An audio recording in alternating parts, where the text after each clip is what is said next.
Have you ever started questioning things you used to accept without thinking? The way you spend your time? The people you try to impress? The habits you repeat? The version of yourself you keep performing for the world? At first, it does not arrive as a dramatic awakening.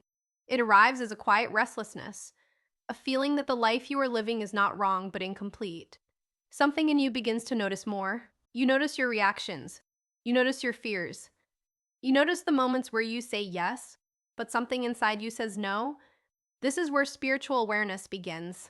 Not in escape from everyday life, but in seeing everyday life more clearly.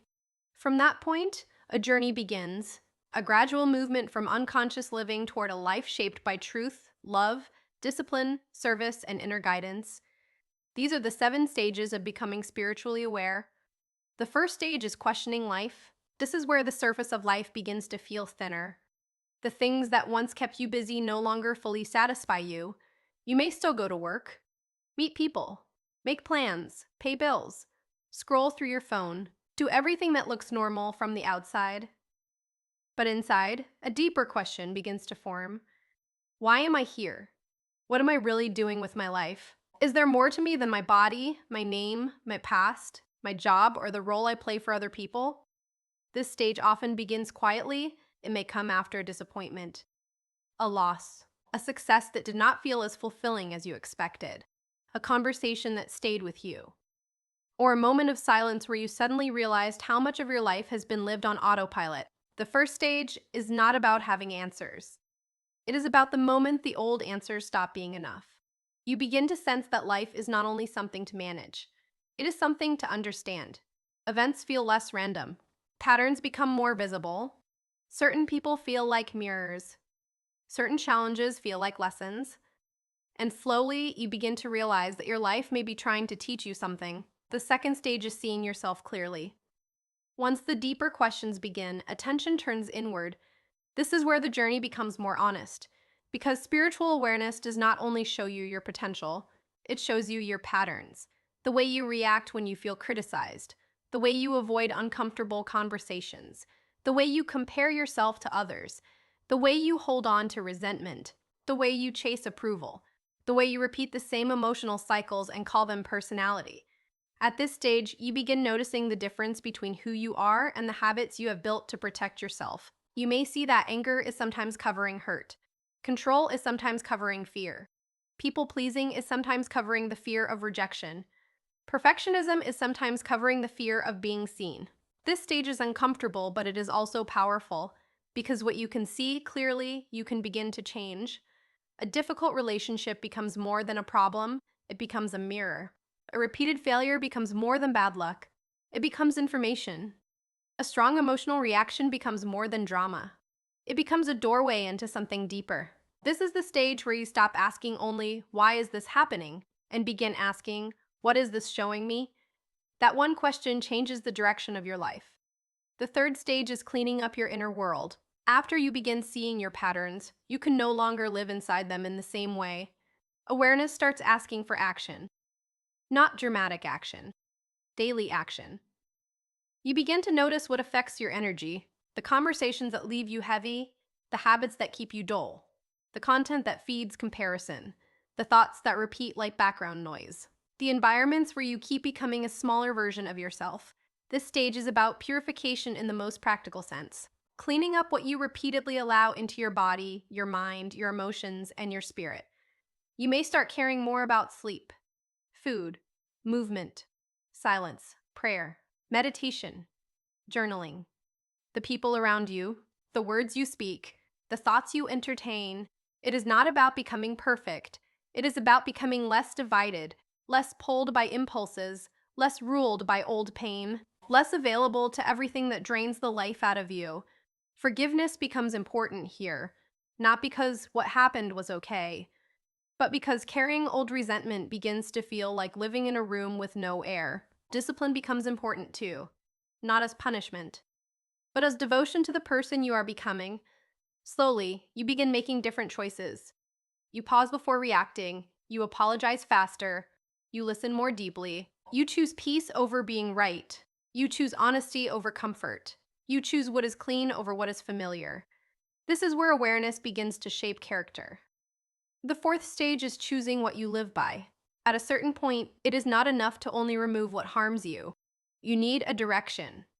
A person can become self-aware and still feel lost if they do not know what principle is guiding their life. This stage is where you begin choosing your inner compass. What do I want to stand for? What kind of person am I becoming? What value should guide my decisions when life gets difficult? For one person, the compass may be love. For another, truth. For another, service. For another, courage. For another, faith. For another, faith. For another, compassion, discipline, humility, or devotion.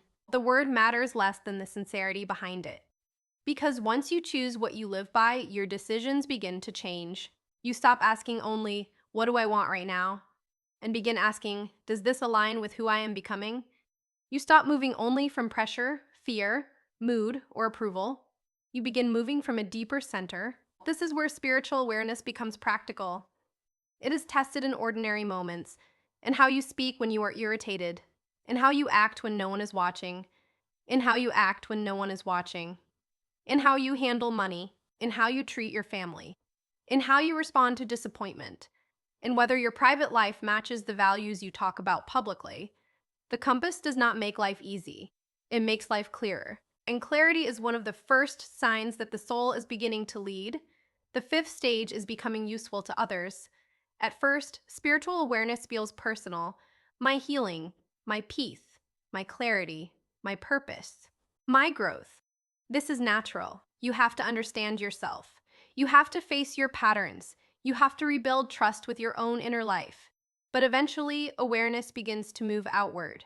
A new question appears. How can what I have learned become useful? This is the stage of service. Service does not always mean a grand mission. It does not always mean becoming a teacher, healer, or public figure. Service begins wherever your life touches another life. It can be the way you listen, the way you create, the way you parent, the way you lead, the way you incarnate, the way you lead, the way you encourage, the way you build something that helps people, the way you use your voice instead of hiding it. At this stage, your pain begins to turn into compassion. Your lessons become guidance. Your sensitivity becomes understanding. Your creativity becomes contribution. Your presence becomes steadier. Spiritual knowledge that never becomes useful remains incomplete. You can read, reflect, meditate, and understand many things. But the real test is whether your awareness makes you more loving, more patient, more honest, and more helpful. This is where many people begin to discover their gifts, not as something to make them feel special, but as something to be used. A gift becomes mature when it serves. The sixth stage is trusting inner guidance. As your life becomes cleaner, quieter, and more aligned, your inner guidance becomes easier to hear. Not because it suddenly appears, but because there is less noise covering it. You begin to recognize the difference between fear and intuition. Fear rushes, guidance is steady. Fear contracts, guidance clarifies. Fear demands control. Guidance invites trust and right action. At this stage, you may notice subtle nudges, a feeling to reach out to someone, a quiet knowing that a certain path is not right, a pull toward a new project, a sense that it is time to leave something behind, a calm inner yes, a calm inner no. This guidance does not always make logical sense at first, but over time, you begin to recognize its quality. It is not loud, it is not flattering, it does not usually feed pride. It often asks for courage, patience, humility, or love. This is also the stage where love begins replacing fear more often. Not completely, not perfectly, but more consistently. You start catching yourself sooner, returning to center faster, choosing the higher response more often. Your personality begins to align with a deeper purpose. You are still human, still learning, still capable of confusion, but there is a growing sense that life is not only something to force, it is something to cooperate with. The seventh stage is feeling connected to something greater. This stage is not an ending, it is a deeper way of living. The sense of separation begins to soften. You feel more connected to people, to nature, to the timing of your life, to the lessons inside ordinary events, to God the divine, or the quiet intelligence that seems to move beneath everything. Love becomes less of an idea and more of a practice. Wisdom becomes quieter. Humility becomes natural. Service becomes less forced. You no longer need to prove as much. You no longer need to control every outcome.